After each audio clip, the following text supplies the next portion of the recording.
Hello, everybody.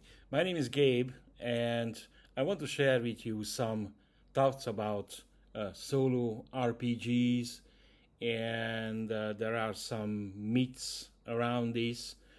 This is a niche which is, of course, constantly growing, but there are still lots of confusions and misunderstanding around the whole topic.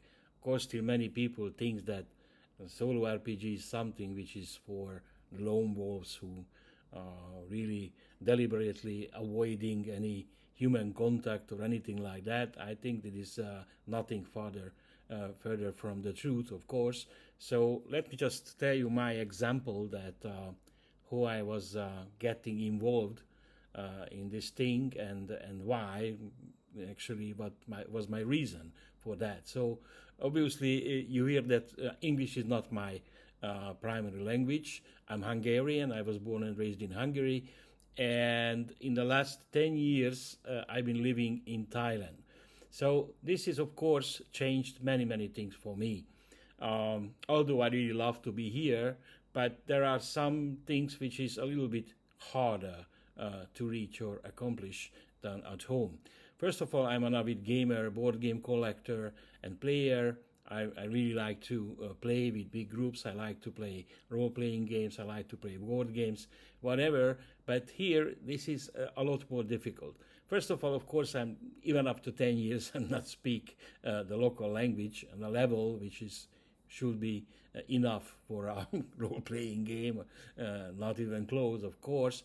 And there is a very big time difference. So even my friends at home in Hungary will be very difficult to get together at the same time before the computer and use Foundry or anything, Roll20 or whatever, and play some games. So this is not a real solution again. So this is where I was met with the solo RPG a few years back, and I have to say I was impressed. First of all, of course, I was confused as well. So I was just, solo RPG, and how the hell you can do that, and how this thing is working.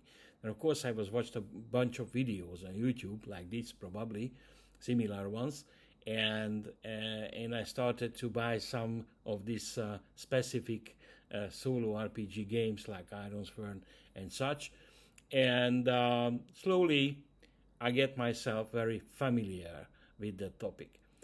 But still, I see that there is a lots of people are really interested to start, but that start, which is the hardest for most of the people, because they simply don't know how to start, simply don't know, what kind of tools it's worth to get, because there are simply too many on the market. And one of my goals with this video is to show you that why I think that it's still Mythic is the best system available, even for beginners or some more advanced users, whatever. Because again, just my example, I usually buy all kind of interesting tools and books which is coming out, but they are usually quickly fade away, and I always returning to Mythic. First of all, this is the system which I was really get used to it, and I really love it. And second, one of the main reason is that this is, I think, the only system on the market which has a tremendous support from the creators, because they have this, first of all, this monthly Mythic magazine, which is amazing. I have all the issues which has came out so far, and they are just basically a powerhouse of ideas, tips, and fantastic additions to the basic system. So literally, when you buy the Mythic Game Master Emulator, definitely recommend the second edition. Of course, it's either the PDF or the physical copy. I have both, actually. But this is not all, because you have the basics of the system. You have a lot, actually, because already covering a lots of topics. But the Mythic magazine, which is really give you some really excellent tools which you can further enhance your gaming experience. Now, the point what I wanted to start with is probably the hardest point for everybody to start any kind of solo RPGs. First of all, many people asking that, when we're talking about a certain game, that, but this can be played solo. Oh, I don't understand. So, literally, any role-playing games can be played solo. You just want to do it. That's it. You just need to decide to do it. It's that so simple. Yes, there are some which is a bit harder to do.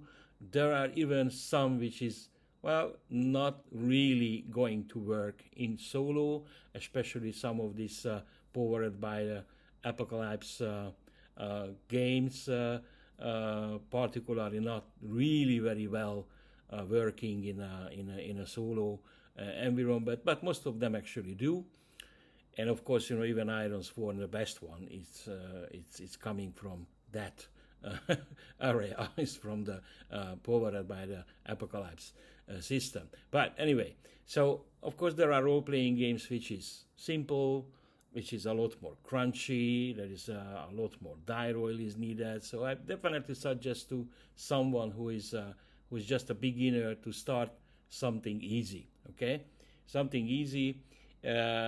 One of the system which is I really do recommend for anyone who want to start is Dragonbane, obviously, because Dragonbane is a very good system. It's quite easy to learn. There is not too crunchy, the whole thing, but complex enough, to satisfy every need, in my opinion. So when you sit down to play a solo RPG, of course, first of all, you need to decide what system you want to play with and what kind of adventure you want to play. Okay, so the first step I really certainly recommending to create a character. Okay, create a character which you like, which have of course all the strengths and benefits and advantages which it's important to you. And after you have the character, then you need to create the plot, the adventure plot. Now, so before I will get into it, that whole Mythic works and what is the really fine details here, this is the first step. So the first step is what Mythic is recommending, just to roll a random event and start playing. Yes, you can do that too, but for a beginner, that's a little bit how should I say that? Not much. So maybe they want a little bit more than this. Okay. So let me show you some tools what you can use to start. Okay.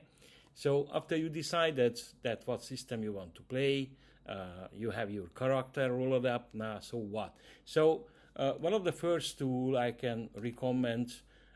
This is basically the Covetous Poets Adventure Creator, which is a really good system. Literally, you can create a backbone of the adventure regarding fantasy, horror, or sci-fi. So you can roll up with random tables the whole adventure, even the scene structures and everything. It's a fantastic tool, absolutely. Another very, very good tool to begin even your story, which you don't even know what it will be. This is the Adventure Crafter. This is another product from the same company who was give us the Mythic system, and it comes and works hand in hand with Mythic, so I definitely do recommend it, absolutely.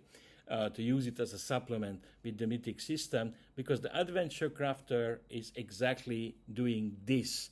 To a randomly generated plot points, it gives you a firm basic, okay, a firm foundation for your adventure. Okay, so you will have probably your main antagonist, you will have your main plot points, so where the adventure will go, probably what is the main problem, what you need to solve, and so on and so on. That this can be done with this. Now, even if you don't like that, even if you say that there is too much things to read before even I can start playing, which I completely understand. There is another excellent tool what you can use. And let me just switch to my browser for a second, because okay, hold on 1 second. Okay, so here it is. I hope you can see it.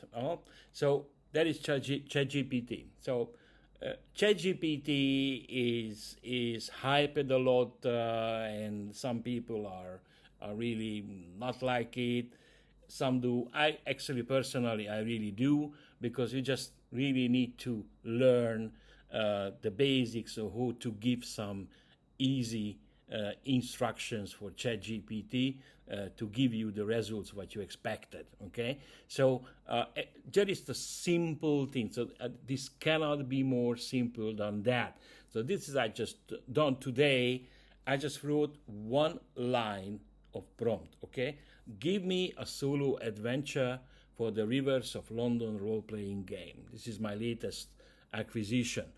Now, ChatGPT just says, certainly, here is a solo adventure idea for the Rivers of London role-playing game. Boom. The adventure is called The Phantom of the Tube, and so on. And it gives me a whole outline of the adventure. And it's actually, I have to say, it's quite good.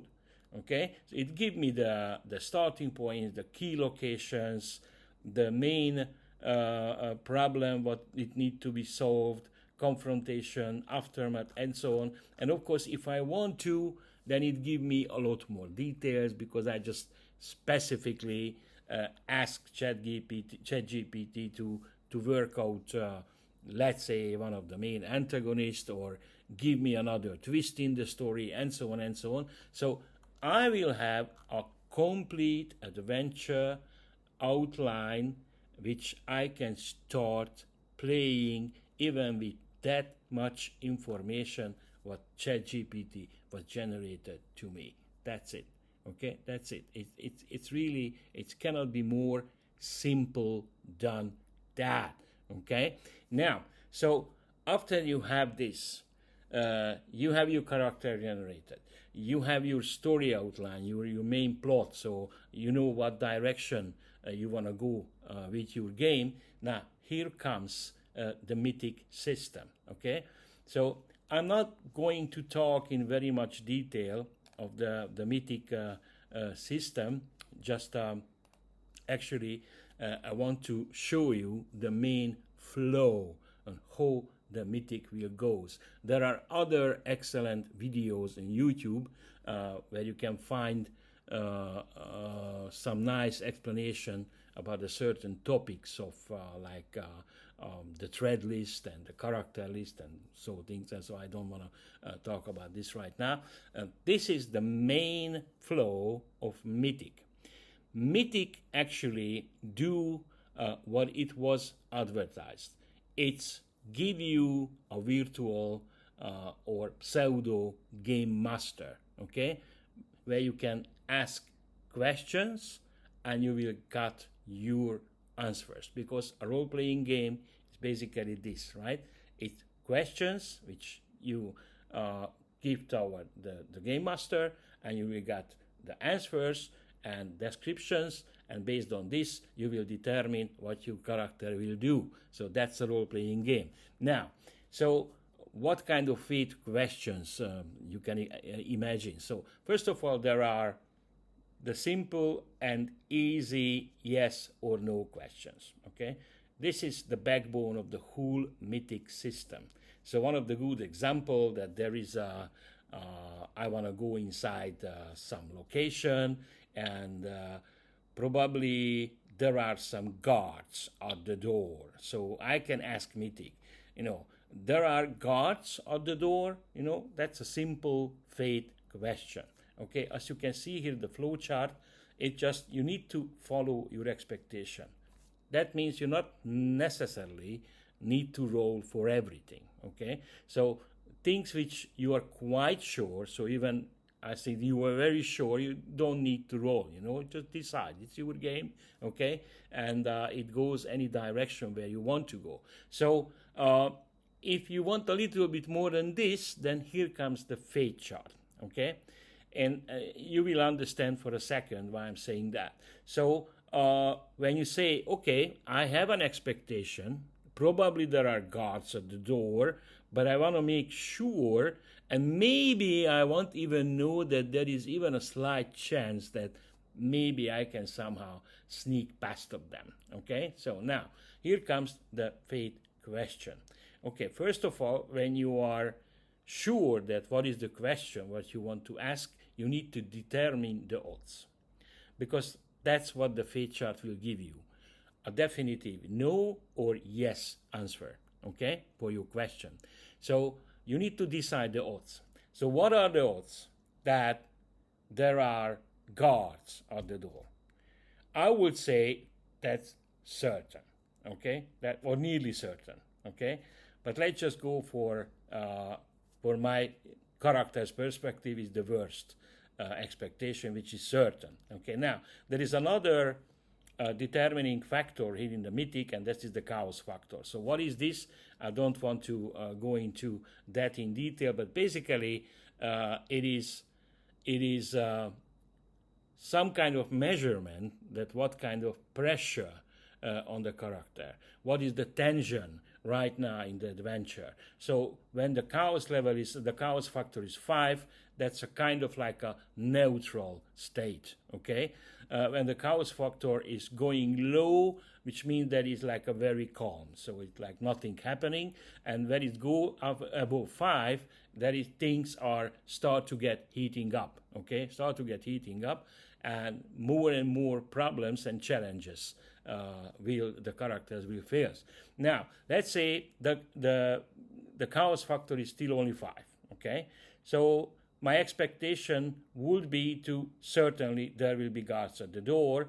But why this is interesting? Because, as you can see here, the middle number is 90, which means if I roll with a D100, the 1D100, under, 90, okay, then the answer is definitely yes. There are guards at the door, okay? But there are a slight chance, less than 10%, that there is right now, there is nobody there, or they get momentarily distracted, and I get my window of opportunity to sneak past of these guards, okay? So this is why it's worth to roll that thing. Now, so as you can see, the middle number is always your decision factor here, because when you roll anything under this number, it is a yes. When you roll anything above that number, it's a no. Okay, it's that simple. It's more complicated than this, but so far I think this is enough. Now there is one more thing which you will know, that if any time the D100, what you were rolling for your fate question, is a double, okay? So like a 2-1, 2 2s, 2 3s, anything which is a double, then there is a chance for a random event, okay? There is a random event. Now, so if you are basically rolled above the current chaos factor, there will be no random event. If you roll it equal or under the current chaos factor, now there will be a random event. So what is a random event? Something unexpected, okay? Something unexpected happening.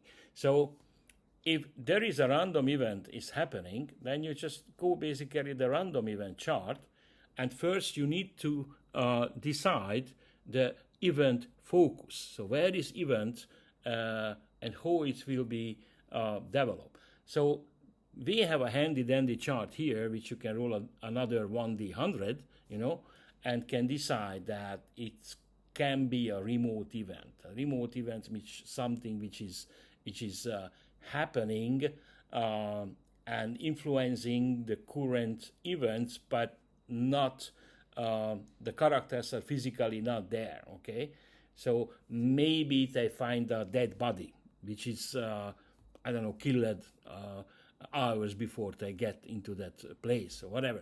So, and there are lots of other things like an NPC actions, a new NPC. So the chart will exactly telling you that what you need to do and what will be the context of that random event. So this is very important.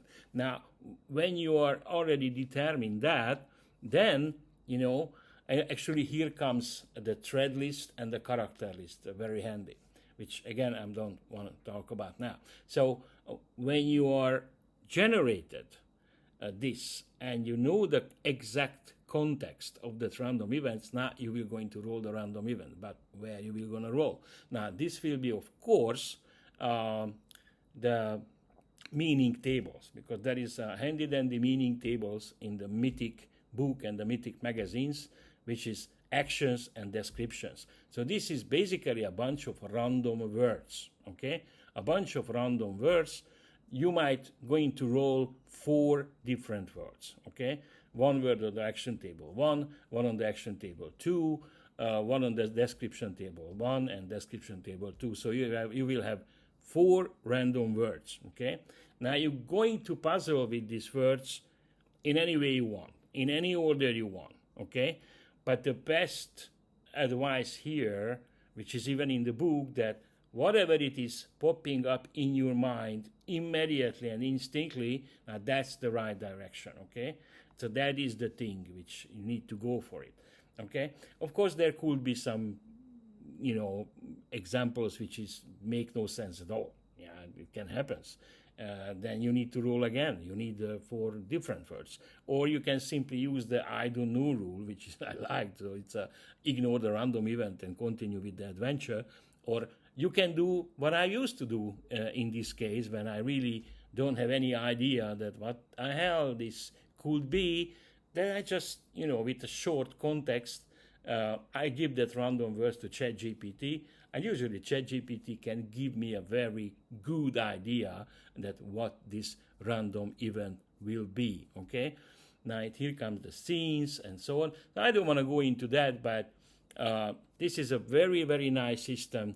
It's very easy to use once you get your head around it and get used to it. It's really easy to use. And believe me, you always coming back to this. There are, again, another system. So there is another system which I really like, and that's actually is the Radiance Adventure Engine, which is, again, really nice one. I really like it, okay? It's not entirely suitable for every kind of games and system, but most of it is good. And one of the big benefits of this, that it gives you a structure. It gives you an acts and scenes and everything, which you can build your whole adventure. This is nice too. Again, there are several of them. So I would not say that this is the best or this is the worst, or use this or use that. You can use whatever you want, so whatever it is convenient to you. Example, my brain working differently, you know. So there are 2 different type of oracles. There are one of the big main group is that random words, which I was already mentioned to you. Now, there is another type of oracle, which is instead of words, it gives you random symbols or images or something like this, okay? So this, for me, it's not working at all. I can tell you. I don't know why. It's not working at all. You know, so I can, you know, stare at these symbols and pictures and anything popping up in my mind. So that's really, and of course you need to practice that. So obviously. Now, so these are basically the basics, what you need to know about the Mythic system. Again, to recap, you can play any kind of system with Mythic, okay? Any kind of RPGs, whatever. It's up to you. You just need to decide that you want to do it, okay? Now, this very nice flowcharts is actually in Mythic Magazine number 39. And what I definitely suggest for you to pick up, that's the Mythic Magazine compilation number 1. This is a compilation, which means that it's several issues are compiled together in a big volume, and it's really, really good. because there are several tools which is really, really useful. Example, there is the location crafter, okay? There is a different book, small book, which you can pick up separately. That is the location crafter from the same company, same authors like Mythic. But this version in the Mythic Magazine compilation number 1, it gives you the opportunity to randomly generate these locations, okay, and different kind of location. You can randomly generate dungeons with this system.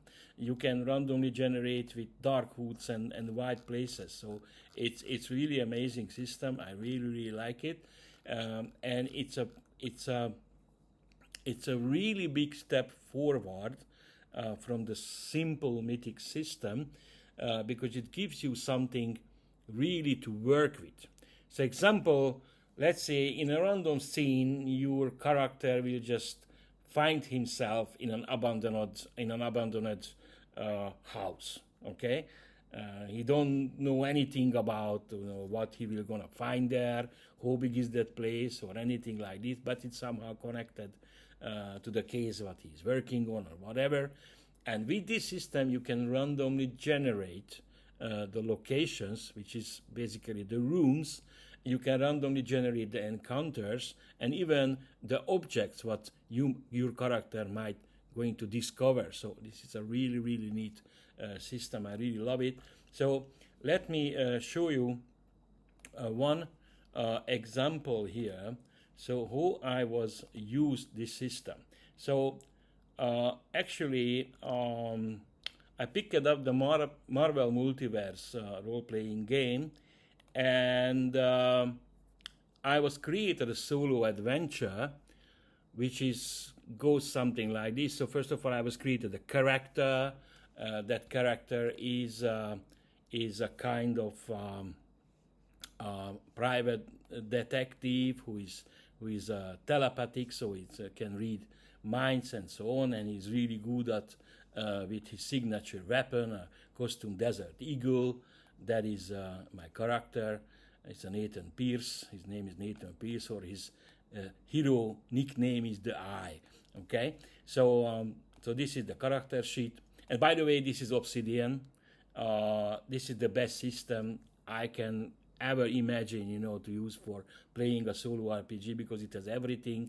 You can play, you can have your note-taking application, you can have your die roller, you can have your whiteboard where you can basically spread the whole story structure and everything, the character sheets and whatever you want. So it's really a very nice system. So here is my storyboard actually. As you can see it here, everything is connected, and whatever I want to go, I just one click and I'm there. So the story was so far is that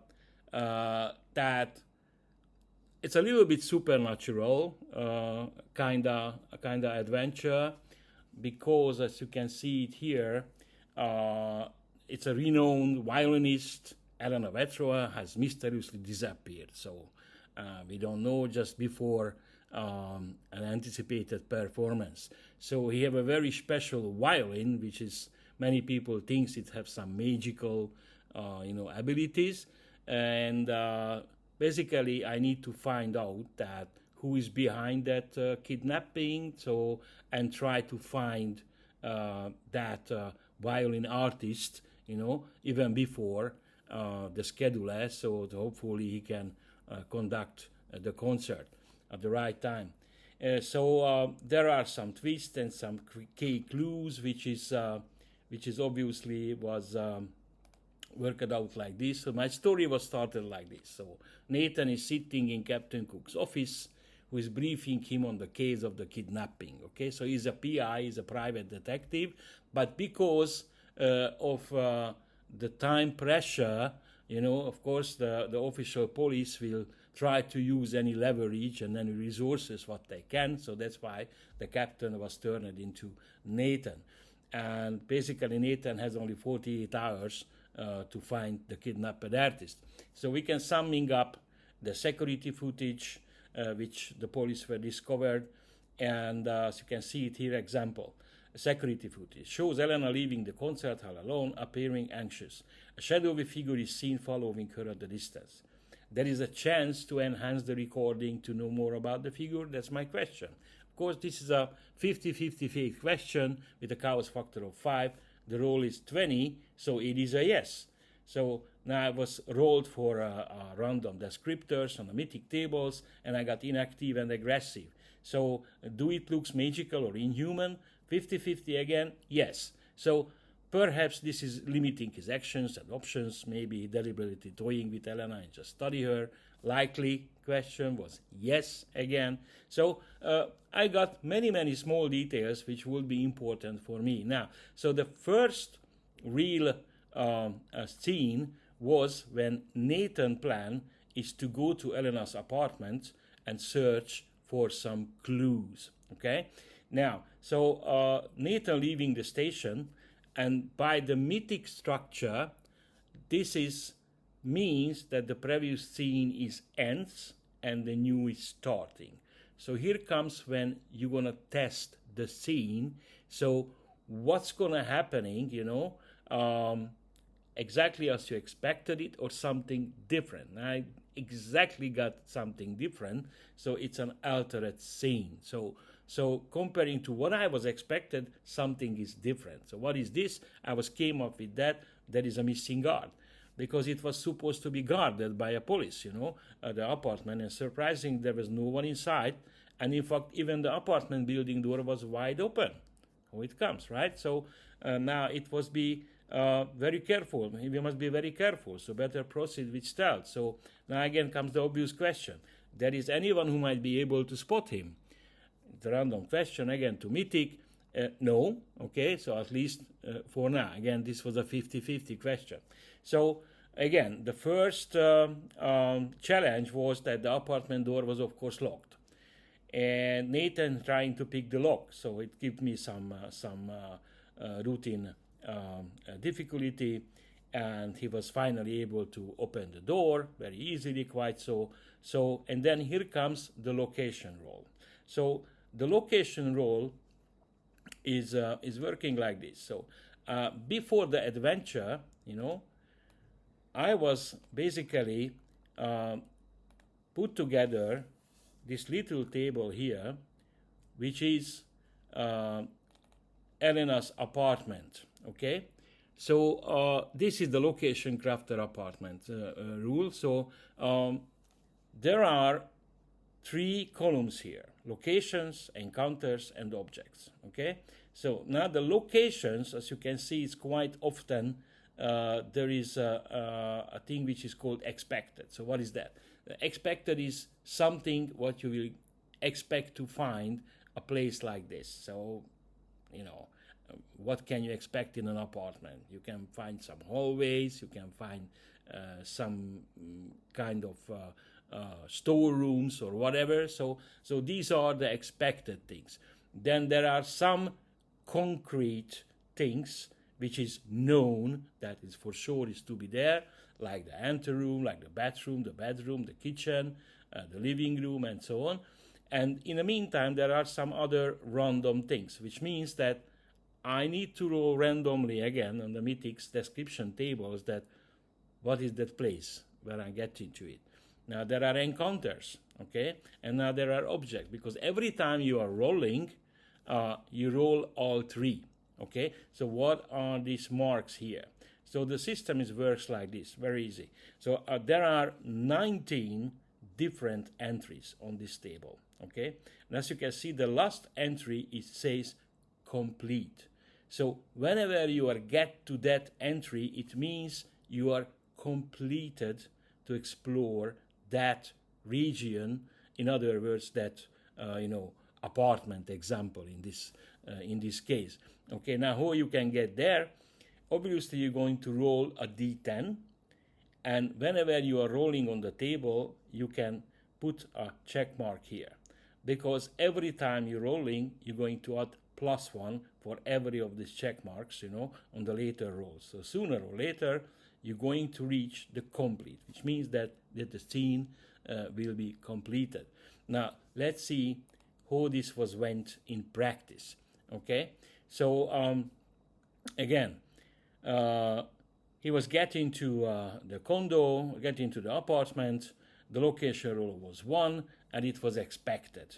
Okay, so expected what I was expect when I was basically just getting to a random apartment. It's a quite dark hallway. This is exactly what I got. So Nathan was, of course, turned on his flashlight. Encounter, there was none, and object, there was nothing to worth mentioning. Okay, now I got the next roll. As you can see, I already added 1 to my roll. Okay, so location roll 11 and plus 1, it was 11. So, okay, so and location roll, it was random. That random. Okay, so that I got. This is the result what I got. I rolled for a random words, confusing and reassuring. This is the 2 words what I got. Now, from this, I came up like this. Nathan was expected a traditional layout, but this hallway was very confusing. It looks a lot longer and bigger as anyone would expect, and lacking any usual furnitures as well. But the typical perfume scent was reassuring that is indeed a woman's apartment. Okay, and I roll for the encounter, and surprise, surprise, it's a wandering minion. Of course, wandering minion. It's in a context of this adventure. Okay, it is the context of this adventure. So this is a fight scene, which means that Nathan was quite easily overcome the attacker, and basically it's a complete fight scene with the necessary rolls, and well, okay, and as you can see it here, as Nathan was studying the guy clothing, it was obvious that he was some kind of a cultist. Okay, so he was wearing a red robe with a hood and a death mask on his face. The guy was obviously dead. So Nathan was literally crashed his school. So it's too bad because he's not able to read his mind. And he finds his weapon, that is a typical ritual dagger with some strange symbols. Now, again, can Nathan identify these symbols? I don't know, but Mythic will tell me, okay? So it's a 50-50 question. And no, it's an exceptional. No, it's 90. So basically, Nathan was never saw these symbols before. So without any help, he had no chance to identify any of them.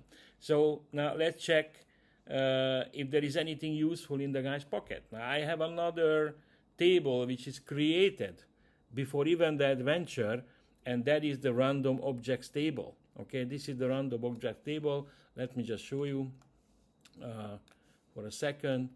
So here is the random objects table.